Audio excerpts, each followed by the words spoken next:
Hello, everyone. Thank you again for joining this webinar today. I'm Dara Jegede, Communications Manager at MIDiA Research.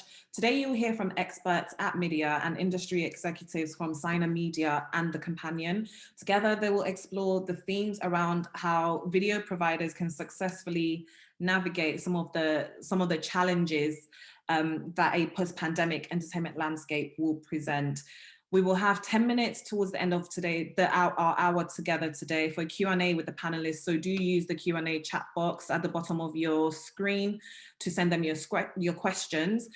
The presentation from today will also be available on our website. So look out for a follow-up email from me on how to get access to that.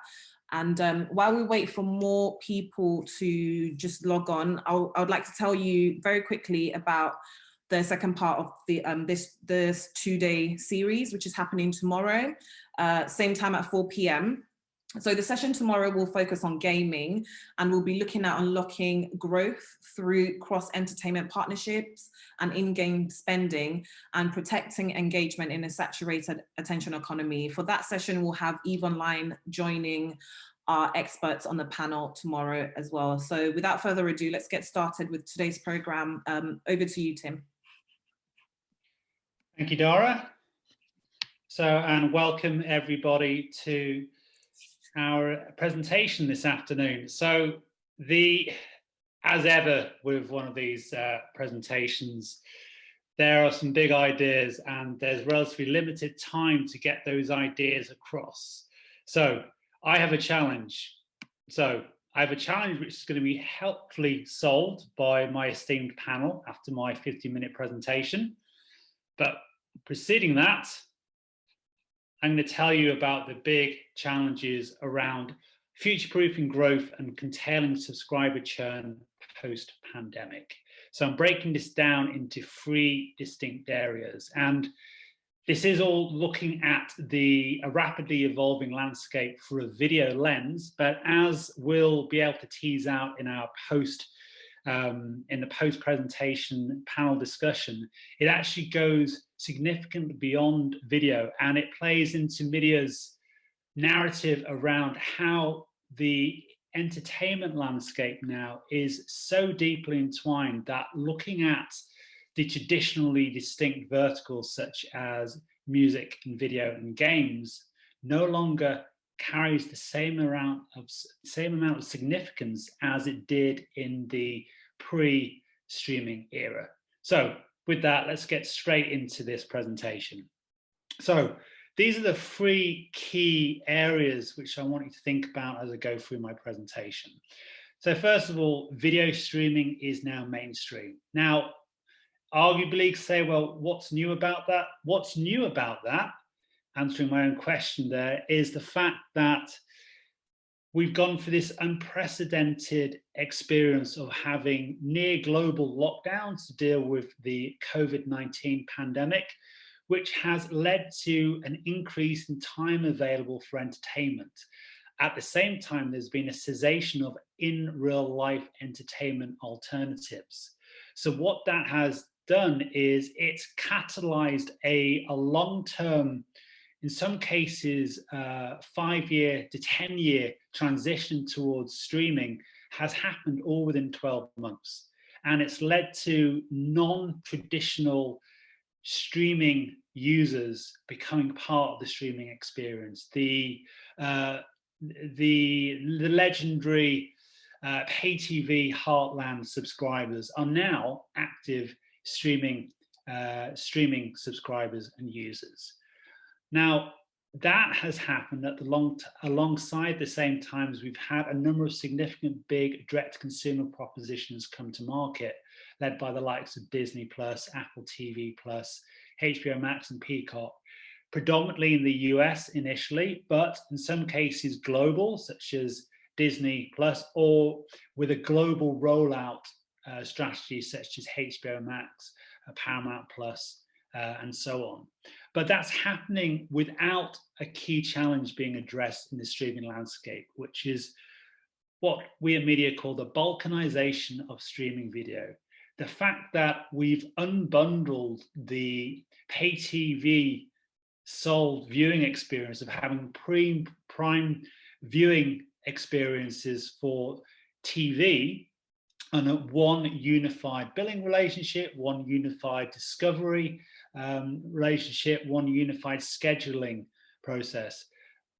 All that's become unbundled, which is fine, well, arguably fine for younger digitally native savvy users, but for these new digital laggards who are moving into this landscape, it presents a challenge, an unwelcome interruption to their streaming viewing experience. So unless this is resolved, something which MIDiA identifies as savvy switching is likely to occur amongst these older demographics. Now, savvy switching is the strategic subscribing and unsubscribing to streaming services based upon the content available. So it's a risk of increasing churn, but it's also a risk of undoing much of the good work that's been done to acquire these new streaming audiences into the landscape of the streaming ecosystem. So, as I said, I'm going to be looking at 3 key parts here to address these, the big challenges around future-proofing growth and curtailing subscriber churn. So first of all, I'm going to go into a little more detail into the mainstreaming of video, and then we'll look at the case for reaggregation, and then planning against an attention recession. What happens as in real life IRL alternatives start to come back into the picture? And then I'll conclude with some implications before we move on to the panel discussion. So 2019, MIDiA described the engagement outlook for the digital landscape as being peak attention.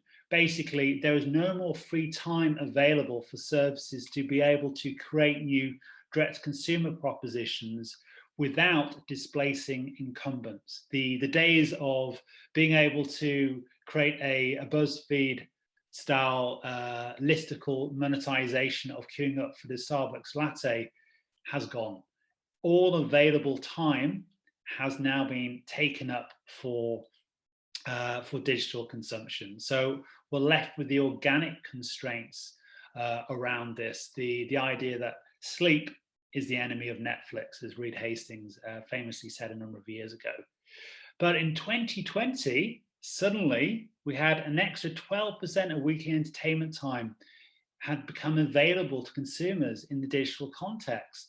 Now, this is based upon MIDiA's calculations of time spent on digital entertainment formats versus the new time that had been freed up by no longer having to go on a commute, homeschooling, and the cessation of in real life alternatives. So suddenly we've got this bump in available time, which goes against the secular trend towards a rationalization of attention by consumers because of, in some cases, fatigue, but in some cases just a realization that in a world of infinite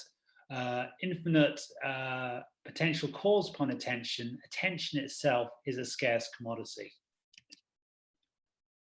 So how this is playing out with the mainstreaming of streaming for video audiences and the transition for traditional TV audiences to streaming is clearly shown between 2 bellwether trends for these 2 forms of engagement. So on the one hand, we have the staple of traditional TV, the linear TV viewing experience, and MIDiA measures this on a quarterly basis, a number of select markets where we focus on weekly active user engagement. So how many weekly active users are there of linear TV? So people who watch live TV without being on catch up on a weekly basis. And alongside that, we have the digital native behavior of binge viewing. How many people on a weekly active use basis engage in multiple episodic viewing at any one time?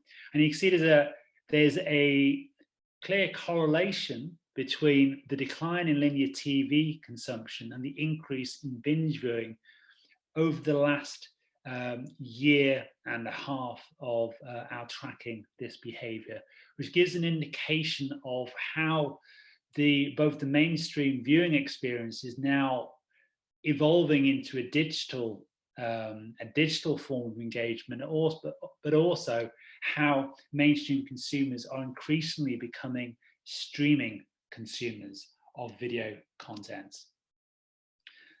So the other big driver behind this, behind the mainstreaming of video on a streaming context, is the fact that so many of these new consumers are older demographics, the ones who traditionally both formed the heartland of the pay TV landscape, but also the ones that have been traditionally neglected by youth-centric digital entertainment propositions.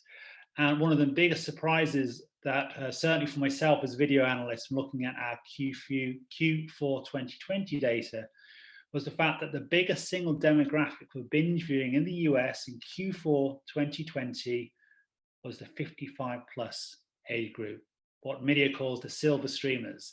Now, as they come on board, they're going to expect the pay TV experience to become effectively a streaming pay TV experience in digital. And they're also going to hinder innovation because they are going to be more comfortable with what's already established, and they're going to be less comfortable with disruption in this process. So there's a demographic change taking place at the core of the streaming experience.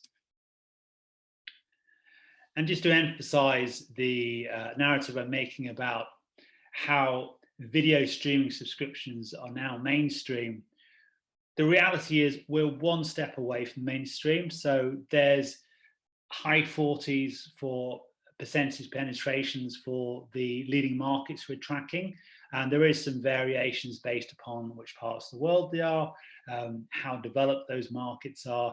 But the overall trend is we are borderline mainstream for all forms of video subscription. And there's a reasonably even distribution from a demographic age perspective.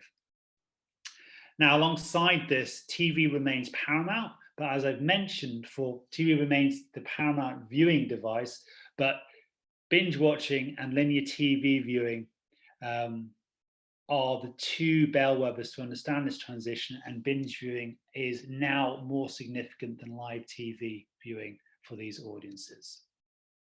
So the case for reaggregation, which would appear to be becoming self-explanatory with where we are. So 2019 peak attention, 2020, we had this additional 12% of entertainment time, which brought in mainstream consumers into the streaming experience, or accelerated that, should I say. But then the older, predominantly the silver streamers, are going to increase the push for reconsolidation, for effectively creating a unified, friction-free form of engaging with TV content in a streaming perspective. And to emphasize just how much the issues of service stacking are becoming a real day-to-day challenge for consumers, there are, with the exception of Netflix, all the other leading direct-to-consumer propositions have the majority of their consumers, of their subscribers, also using and subscribing to other direct-to-consumer services, which means each time a unique DTC experience from the user experience, but also the billing experience as well, which by default means it's more of a lean-in experience than traditional TV, which is a challenge for these older demographics moving into streaming now, which also increases the risk of churn down the line. So there are, straight away, we are seeing these challenges, but we're also seeing attempts to solve these challenges. And really it comes down between aggregating subscriptions versus aggregating content, and what is the optimal platform or service to deliver that. And we've seen solutions coming from the tech majors for integrated solutions, such as what Amazon's been doing with their ecosystem plays with video on demand versus streaming video versus their film, versus what they're doing outside of that, the likes of partnership with subsidiaries such as Twitch. And then on the other hand, the communications majors such as Comcast launching Peacock, which is very much bringing in the cornerstones of the pay TV experience into streaming. And I'm talking here about news, and I'm talking about sport, and I'm talking about a channel distribution solution in a digital context that makes sense for TV being part of a daily activity rather than being the proactive on-demand experience that streaming has been until this new transition to the mainstreaming of streaming for audiences. So I'm just going to conclude with some thoughts about the looming attention recession before I run through the implications and before we get on to the panel. So as ever, we're up against a limited amount of time to get through some big issues here, and really this presentation is a catalyst for ideation on the subject. So attention recession, what are we talking about here? As I've mentioned earlier on in this presentation, peak attention is something which we arrived at in 2019. The idea that there's no more free time left for new cannibalization of non-digital time for entertainment services. Now that was set back or arguably liberated by the 2020 experience of lockdown, which created a 12% increase in entertainment time. But where we are now with the mainstreaming of the user base, but also crucially with the return of IRL, in real life alternatives to digital entertainment, means that there will be an accelerated return of pent-up demand for IRL, which will also coincide with a return to the secular decline of attention, the rationalization of how consumers spend their time.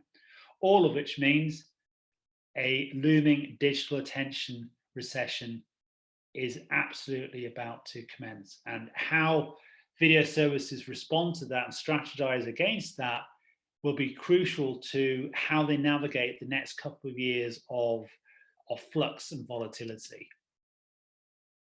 So just to give you some data points to back up this peak attention and looming attention recession landscape we're moving into, if we look at the pure play digital subscription behavior, which media tracks on a quarterly basis, and amongst key markets, there's a flatlining of video service subscriptions now, and there's a flatlining of multiple digital subscriptions as well.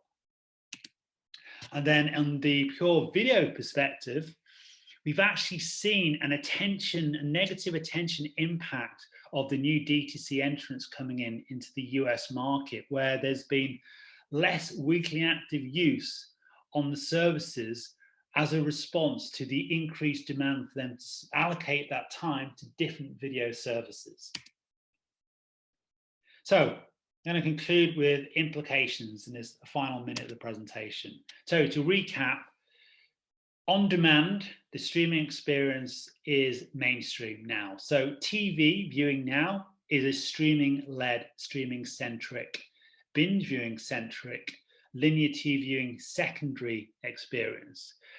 And from the point of view implications for the TV industry, specifically pay TV, traditional pay TV, contract-free premium video is now the default way to have a premium ad-free viewing experience. That's what the market's been educated in. But alongside that, the market's been educated in that you only have to pay a fraction of the traditional pay TV subscription charges to be able to access that, which is not a sustainable model going forwards.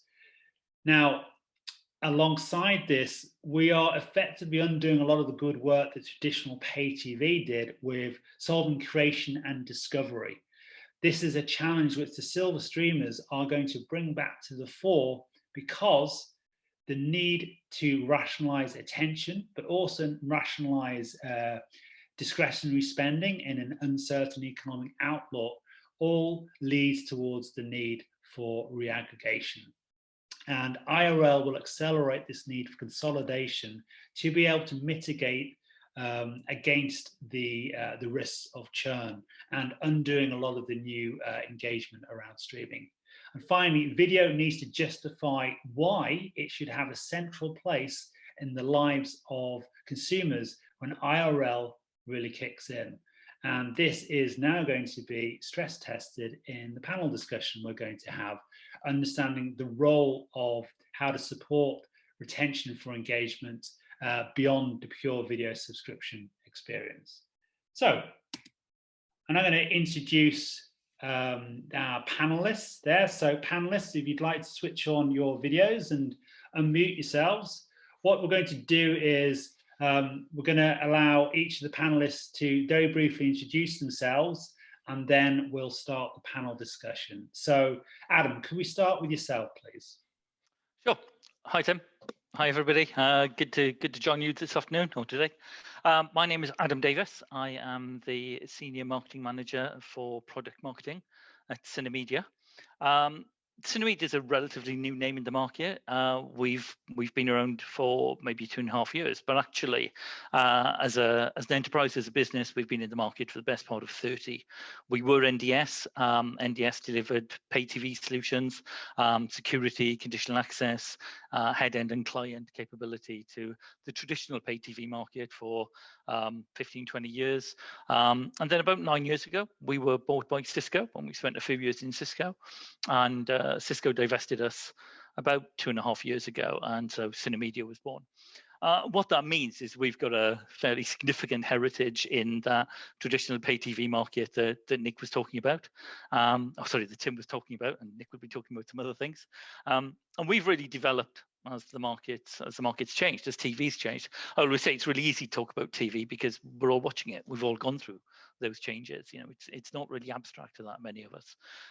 So what we provide now are OTT solutions, direct-to-consumer capability, as well as traditional pay TV capability as well, and that's around advertising, business insights, again, security, and we'll talk a little bit about security as we go on, because things like credential sharing are now becoming a major factor actually in the monetization of services, an area for protection, and an area for revenue growth as well, and again some kind of customer retention as well.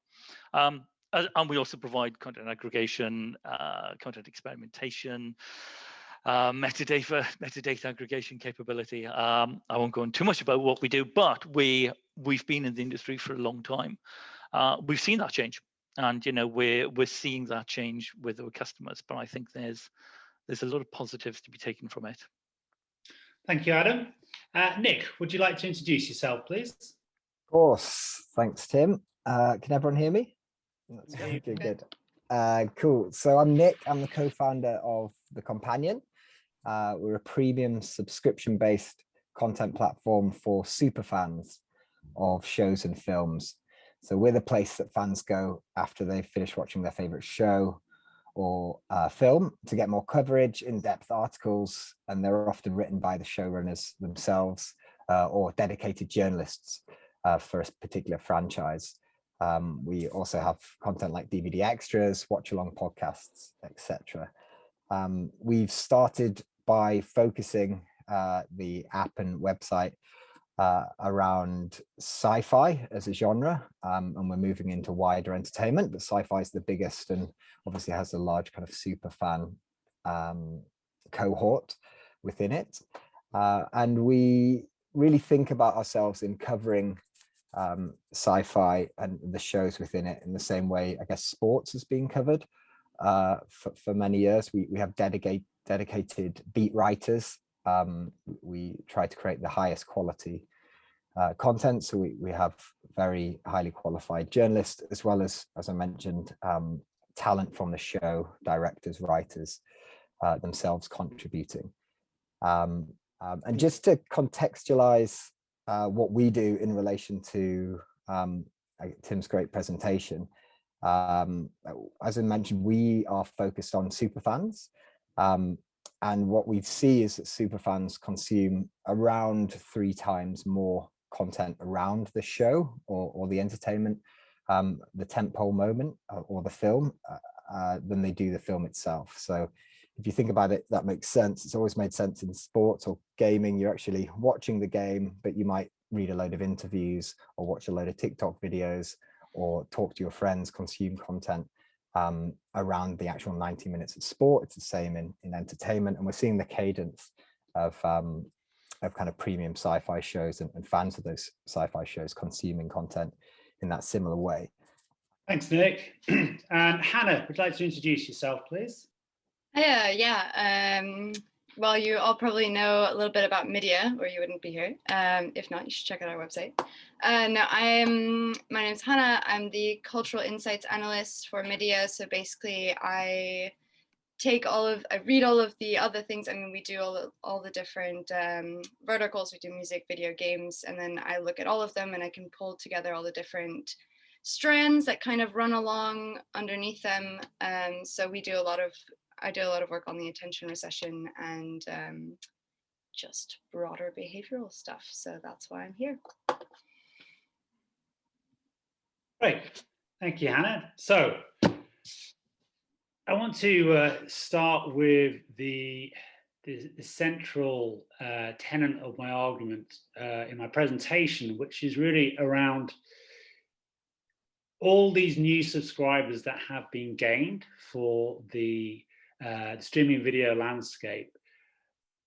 They are at risk now of moving away from streaming because of the return of IRL and because of the challenge of solving the reaggregation issue. So I want to start with you, Adam. From your perspective of being so closely involved with the back end of the both the traditional and the streaming ecosystem, how much does, excuse me, I'm just going to have to drink some water.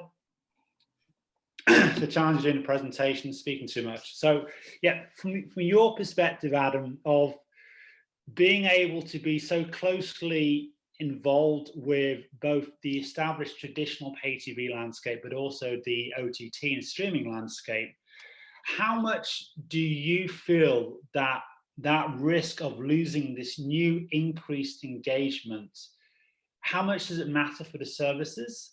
And then I know one thing I'd like to explore as well in your answers, we talked on a call leading up to this presentation about where the television has returned to an importance for consumers.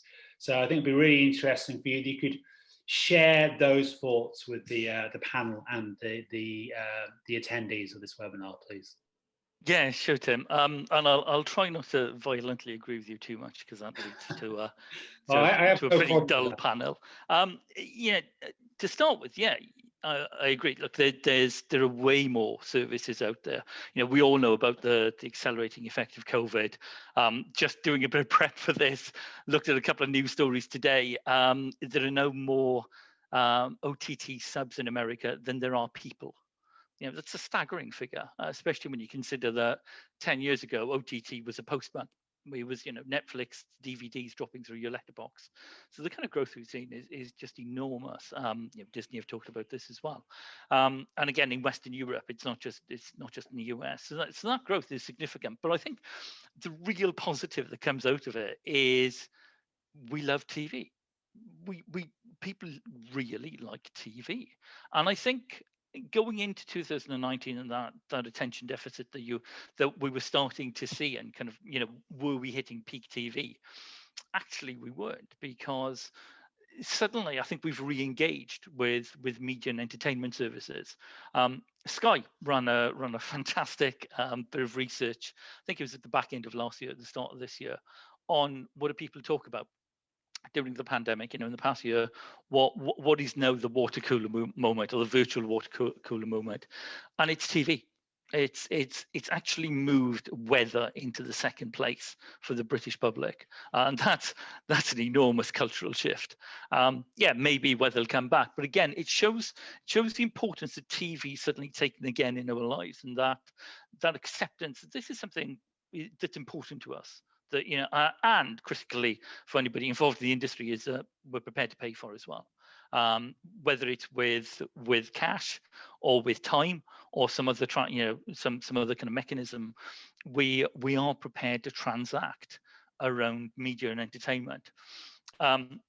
And the growth of TV screens is again another fantastic figure. In the UK last year, there were 8 million TV sets sold. That's a third of all households. I mean, that's huge. And it's because, you know, people who were able to work during the pandemic suddenly had more disposable income. Where'd they spend it? They spend it on stuff they like, on what they want, TV, on those OTT services. So it does mean that it's going to be a challenge, but also the audiences have become more sophisticated. And I think, you know, all of those new screens that were being sold, they're all connected. Connectivity and smart capability is the primary driver for new TV sets. 4K is next. So again, there's an opportunity to start delivering more 4K capability. And it's that ability to reaggregate is going to be critical for the service provider, because they do have most of the audience today, you know. And if you're a sports fan, and I guess you may touch upon the events of the last 36 hours in football, you know, I think the idea of more and more services ending up over here, over there. I'm a rugby fan. I have 7 different services, so I can effectively follow 2 teams. That's becoming unsustainable. And so the opportunity is there for that reaggregation. The service provider, the traditional service provider, has the best opportunity, I would say, because they're already there in the home, but they have to change. They have to make sure that they've got the flexibility that they need to offer the content in different ways, to be able to respond to things like that mushrooming of connected TV sets, so they can deploy smart TV apps. Something that maybe 18 months ago wasn't that critical has now become, you know, a key factor to success, because our viewing habits are always changing. You know, they've changed from watching the black and white TV in the corner, through to multi-screen, through to now what we've gone through with COVID and lockdown. And as we emerge, they'll continue to change again. And that's really the kind of the critical point here. Technically, it's about the shift to cloud services. It's about being able to respond quickly. It's about analysis, you know, understanding what the audience is doing with the service provider's content, and then being able to act on it. Excellent, thank you. Hannah, does this resonate with what you're seeing with your deep diving into the cultural trends and the demographics, and crucially, the looming attention recession? Dun, dun, dun. Yeah, well, it's true. You know, I mean, we do all love TV, and you know, how many people watched Tiger King, which a year ago, or well, 2 years ago, God, that was a year ago. You know, 2 years ago, that would have been crazy, and suddenly it's all anyone is talking about. So we do. Tim, you wrote a piece about this a while ago, which I found really hit hard. Is we turn to stories to make sense of our surroundings, and so the more complicated things can be, the more we want to turn to things that explain them to us. And so TV really did that. Audiobooks were the biggest growing in the audio sector as well, because people turn to stories that really explain to them who they are and what they're doing. So that's not really going to go away. But what we have seen is this, you know, we had attention saturation, and then we had extra time. So everyone goes, well, there's nothing else to do. We'll consume more of this content. We'll watch more TV. Fortunately, there was a lot of new TV to watch. The different streaming services all came out at a great time. And now we're looking at this having been saturated again in the boom with all of these new propositions. And suddenly there's about to be 12% extra time less, and a lot of other things to compete with what people want to spend their time and attention and money on.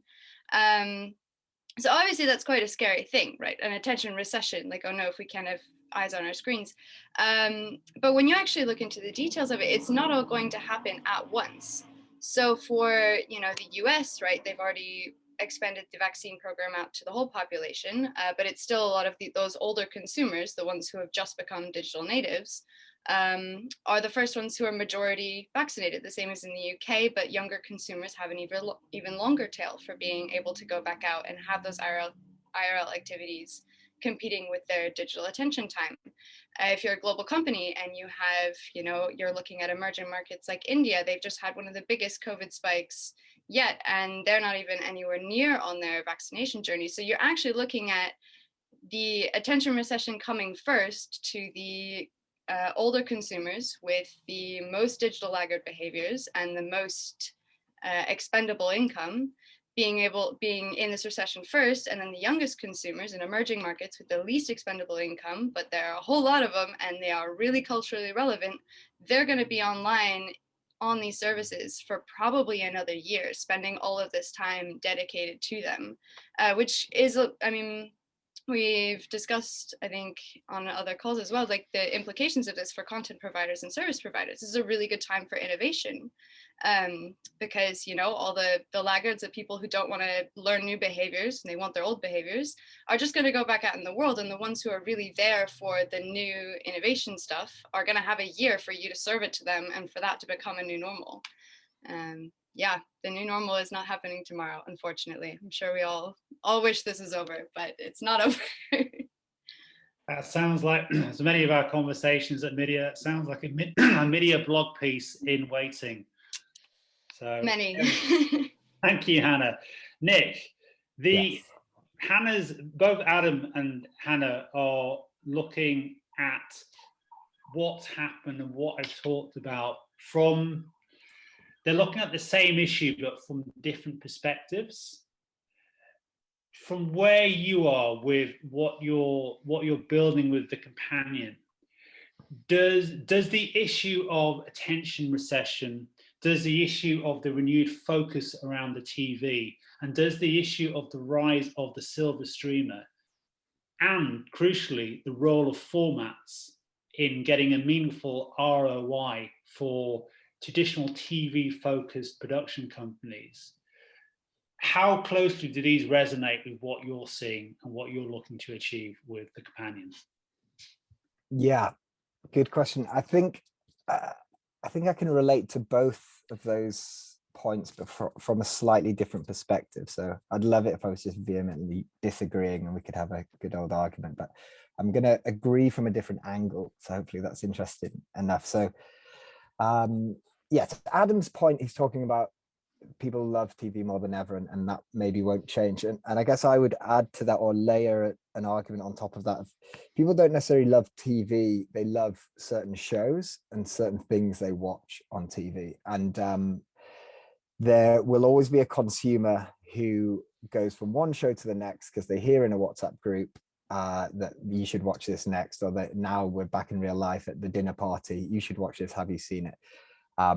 And that's one problem we're not dealing with at the companion, in the sense that it's a mainstream audience, that they'll flip from one place to the other. So I can't speak to them, but the really valuable users, consumers that we're focused on, and I would argue any content provider or producer should think about as step one, are those super users or super fans, as we understand. And they are making sense of their lives. I think Hannah or Adam, I'm not sure who said this, they're making sense of what's happened through storytelling and TV, which it makes total sense. Our users, we talk to them every day, and they are dealing with bereavement through the lens of their favorite Stargate series and things like this. Like sci-fi fans and super fans, they love something to the level of a deep passion because they're making sense through storylines and characters of real life, which is something that we want to take really seriously, because when that show isn't on air, or the week between that show being released, they're still thinking about it because their life goes on, and they're applying the entertainment they're consuming to their real life problems or their real life kind of successes and friendships. And so that's the gap we're trying to fill, of how do you keep that fandom, that super fan, warm and interested in between those moments. So beyond just a love of TV, I'd say just focusing on what do they actually love. Do they love that channel or use an OTT service? They probably love specific shows, and thinking about who those people are that love shows. That's the kind of business we're in. And then to Hannah's point, which I think is really interesting, the kind of the demographics and how things are changing geographically.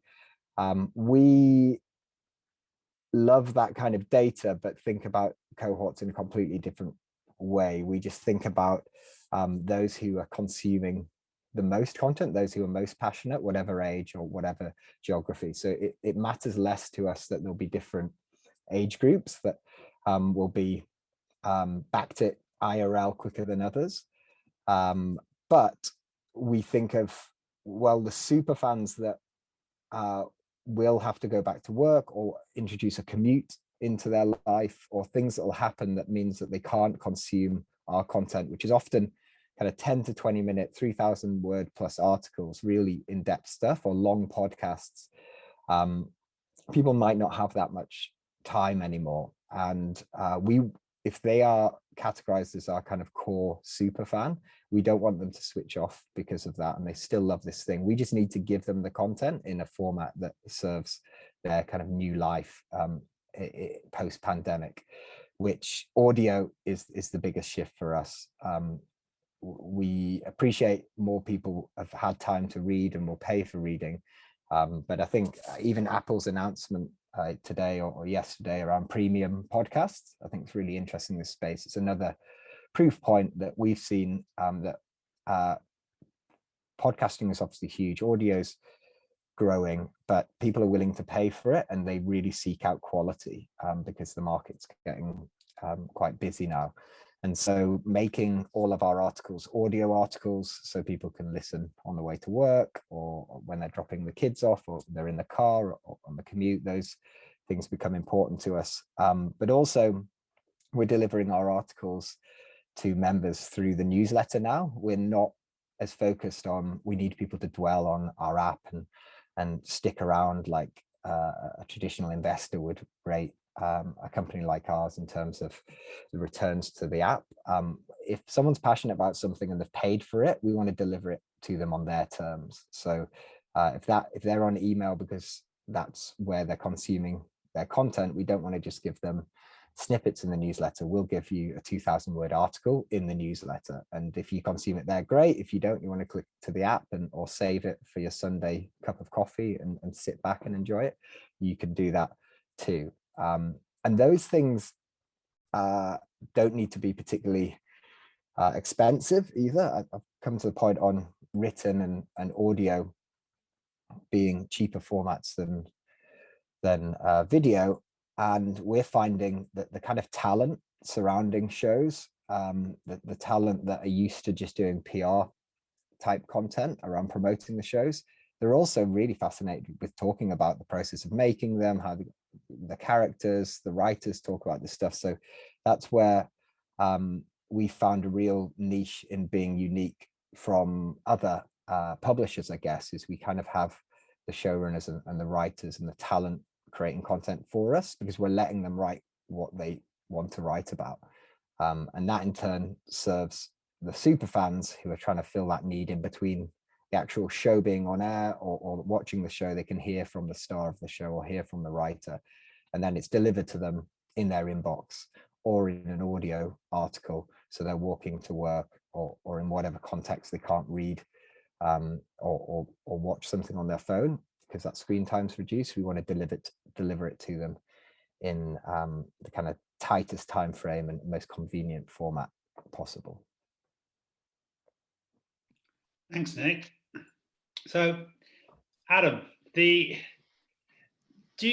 does what Nick is identifying around fandom and the role of almost the cultural value add of storytelling in the TV-centric world, do you believe that's going to be sufficient to help the TV industry weather this potential disruption or the impact of IRL, life going back to normal, and the potential long-term impacts of digital attention fatigue, the attention recession? Yeah, I think audiences are learning other behaviors or have kind of almost been forced into adopting other behaviors. The interesting thing about what Nick does is it validates the value of long tail content, which is something that's been talked about in the industry for a long time, but never really proven. And I think and again, accelerating effect of COVID in the past year. And of course, something we haven't talked about, which is the impact on production schedules. You know, traditionally for the past few years, the availability of unique content was one of the key drivers to the uptake of those, you know, those big platforms.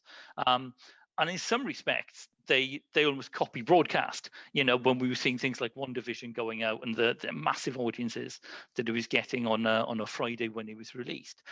But then you've got something like Nick's business, which is obviously there is new content coming out there, but I expect a lot of it is around content that's been around for years, if not decades. I'm a bit of a sci-fi geek, and you know, I'm kind of quite curious now about what Nick does, because actually, once I kind of burned through some of those headline box sets, I reverted to older content. I've been watching stuff that I kind of missed the first time round, and again, you know, that's been validated by a number of the OTT services. It's how they're able to maintain those subscriptions. I think one of the things that they identified early on was the easier it is to leave, the easier it is to come back. And if you can leave a service quite easily, you're more likely to resubscribe. And I think that's where that long tail really comes in, which is keeping me engaged. The problem is, if you've got 20,000 hours of content and more, how do you find it? How do you find that stuff that you're interested in? And I think this is going to be one of the key areas actually for the traditional service providers, and where they do have that opportunity is to actually surface that long tail and merge it with the other services. You know, work with what may be seen as competitive at the moment, but actually they all need to work together. Ultimately, they all need to get together to make sure that their audiences are coming to fewer points where they can engage with the content. Because as a customer, you know, as Nick's viewers, they just want to engage with that stuff. They probably don't care that much where it's coming from, as long as they can get to it, and they can get to it easily, and it's good quality. Or maybe they can engage through different business models. You know, I may not want to subscribe just for one show or a few games. I want to give you my money. You know, I'm happy to spend money. You've got stuff that I want. So there's a transaction there. But the service provider, the D2C operator, has to be a bit more flexible and a bit more open, because ultimately what counts is getting that audience, getting there, and then understanding what they want. You know, and if we're talking about storytelling should always be around media. I think for people who work in the media, if you know what they want, that's when you can act on it. Look, Back to the Future 2, when Biff Tannen gets that magazine of all the sports results, it's useless until he walks into a bookies and starts placing bets. When he takes the action, that's when he gets the reward. And you know, that's what those D2C businesses have got to do. The service providers need to do is understand what's happening and take those actions to consolidate, to aggregate, and to know what their audiences want. Great, thank you, Adam. Now we've got technically we've got 8 minutes left to answer some really interesting questions that are coming through from our attendees. I'm going to try and get through the most interesting ones, or sorry, I'll get through the ones that are most pertinent to the panel whilst we have the remaining time allocated. So Hannah, I've got a question I'd like you to answer. I think you'll have a very good perspective on this. Nicholas Granatino has asked, will Superfans or Kevin Kelly's 1000 True Fans remain engaged with a passive love of TV, or will they want more of an experience of being on stage a la Twitch with the game streamer, or in direct messaging a la OnlyFans? Directly in your wheelhouse for coverage here, Hannah. It is a little bit in my wheelhouse, because it is all over the place in terms of what kind of content we're talking about. So Superfans, I mean, we're doing the webinar tomorrow is more on fandom and really getting down into cross-platform content, which really plays into what Nick does, where it's about more than just the show, and it's more than it's the long tail of what other things can they engage with all the time. Superfans, like fandom, is derived mostly from it's not just that you like it, it's that you feel like it applies either to you because you're using it to, you know, try and interpret your life in terms of a storyline, or it's something you can do. So gaming, for example, is an activity that you do with friends. It's got music, it's got socialization, and it's got storyline.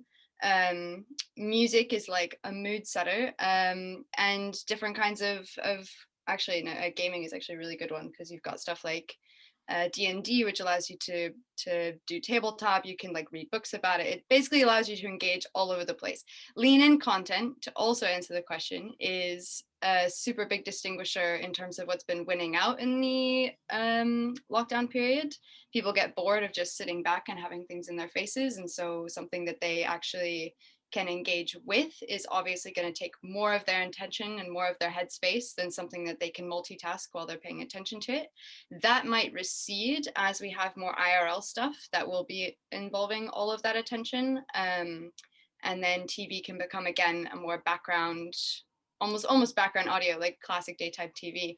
So that's going to be an interesting one to see, but it will obviously be staggered depending on where you are, and staggered depending on your pretty much demographic and what kind of vaccine status you're at. I do think there will be some fatigue. I was looking at a graph the other day and talking to a friend, and we were like, we noticed that Netflix went down and everything else went up, but is that just because everyone finished everything on Netflix? Like, you do hit a point where you're like, there's only so much content that's distinguishable. So it really is that high fan, the super fan long tail stuff with that real world engagement practice that really does stand out and will stick around. But the Hunger Games for TV content is going to be very intense. Great, thank you. Adam, this is definitely a question for you here. Andy McKellen asks, so they've seen, he works at a leading UK BVOD company, and they've seen a significant increase in streaming and user consumption retention across connected TVs. Box set binging is a phenomenon that is serving us well and is more and more the way people want to watch. But is there a danger with lockdown easing, summer weather coming, that it will see a significant drop in BVOD and SVOD consumption? It's a great question. I'm content drunk, Andy, not just content drunk. Yeah, I diplomatically left that part out. Yes.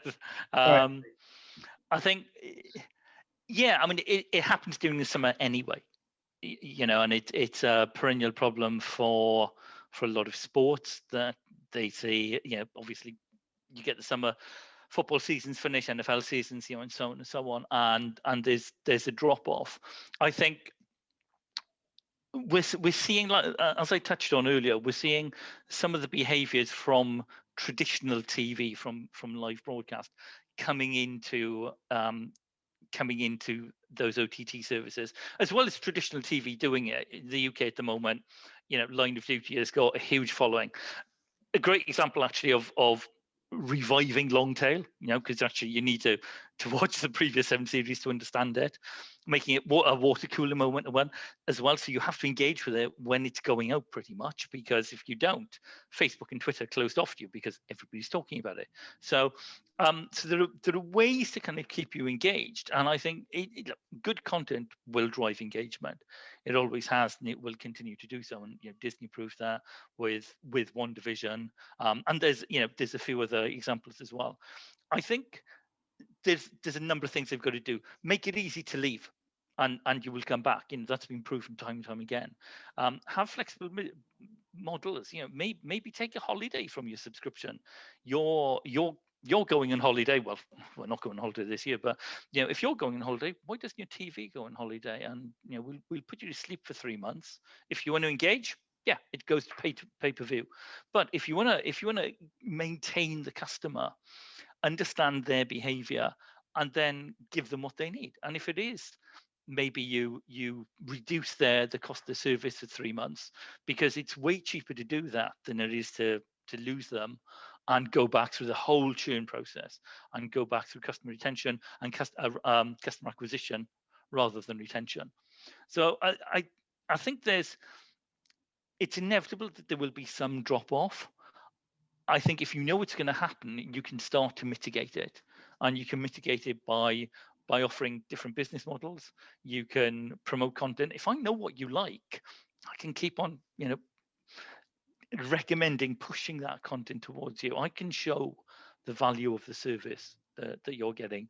And if you're insistent in leaving, yeah, maybe we give you a couple of months off from that sub, and you come back in September when the kids go back to school, everybody kind of goes back to work, and yeah, suddenly you have got time in front of the TV, and we've just had 15, 16 months of learning how to engage with these services, of opening up an app, and there's stuff that I like, and there's stuff that I may like as well. Brilliant. Adam, you, the consummate professional that you are, you stopped exactly on the hour, so appreciate that. I'd like to thank all our panelists for participating in this very interesting discussion. Nick, thank you very much for your time. Hannah, thank you for your insight as ever. Adam, great to hear your thoughts on this very interesting landscape we're evolving into, especially from a TV fan perspective.